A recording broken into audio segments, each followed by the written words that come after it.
I started this job with Actus in December of '04. What we were doing at that time and what we're doing now in the way of fall protection is night and day.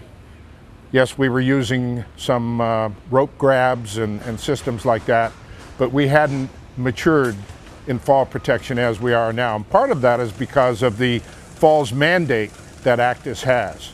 So we have gone to having no fall protection or very limited to a fairly sophisticated, and I'm told by my safety professionals across the state that we're doing more for fall protection than anybody else in the construction of residential housing.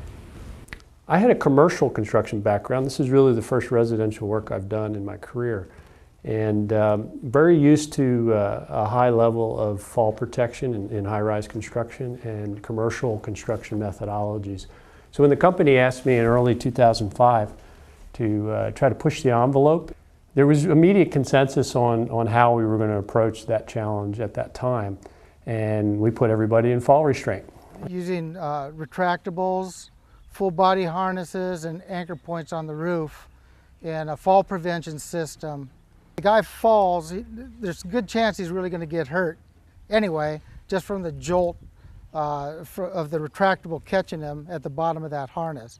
When you have fall arrest systems as your primary means of protecting the employees, you haven't gone the extra step. The extra step is a passive system that will protect the employees, and they don't have to be tied off. They can work comfortably knowing that they're protected by some sort of a guardrail system or other means that they don't have to think about. We're going to show you some of the things that we've done here locally in the fall of 2008 on we'll call it the third prototype, the pump jack system. We decided we need to go to a fall prevention system, which would include what we're looking at behind us here. Pump jacks were originally created for doing wall systems. Pump jacks that were developed before had a standing platform and a working platform behind them, and the worker, or the say the sider for instance, would be working off of that platform with his tools behind him. What was good for the sider wouldn't work for the framer and the rest of the trades. Our typical home product is a two-story residential house. We're building it out of expanded metal frame for the most part with wood truss systems on the roof. Well, the interesting thing about a roof truss system is that in Hawaii here we're going with wood trusses that have an exposed rafter tail. This overhang here is 32 inches and sometimes larger. When you roll out these floor joists, when you're doing the leading edge work on this deck, when you're standing these walls, and then when you're rolling out this roof truss system, and then when you're doing the roof sheeting, the fascia work, the gutters, siding all the way down, and then the painting operation. So there really is a fair amount of exposure, and let's not let me forget the roof shingles as well on the roofing here. Plumbing penetrations, mechanical penetrations. That looked pretty similar to something called a pump jack that we've been using out on site already. And these pump jacks are, they extend past the roof line and they're tied off here.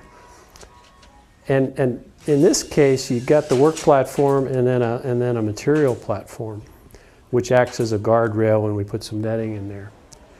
And the thought occurred to us that if we could turn this platform, which was designed to carry block, brickwork, whatever, it's a pretty good sturdy platform. If there was some way that we could get a handrail up on that, we could get those loads transferred straight down to the ground through this pump jack system. So that was the genesis of the idea. Tim and Paul took that to our partner's Guardian, and that's how it all started. Instead of using 2 or 3 systems, we figured out, hey, we can do this all in one with an adaptation to the existing pump jack systems that are already in place. One area that we're finding that we still need to step up and find a solution to is our leading edge work. There's always the possibility as we're working and getting ready to do trusses or rolling trusses, we could fall inward into the house. So we're looking at ideas such as a netting system, or perhaps a type of net that would go over the floor joists that would be left in place. We're thinking about the pump jack system, we're thinking about netting, we're thinking about perimeter protection. All those things are component parts that when we put them all together, we believe that we're very close to being able to provide 100% passive system for residential construction.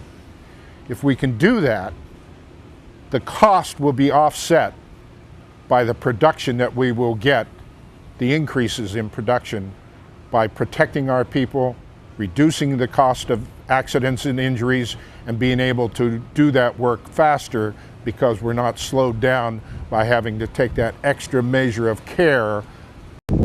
When we look at the impact of a fatality because somebody falls, not only on our company, but their family, their friends, we cannot let that happen. We realize that the cost of that type of a loss far exceeds any cost that we might incur in providing a complete passive system. It is well worth the cost of making this happen.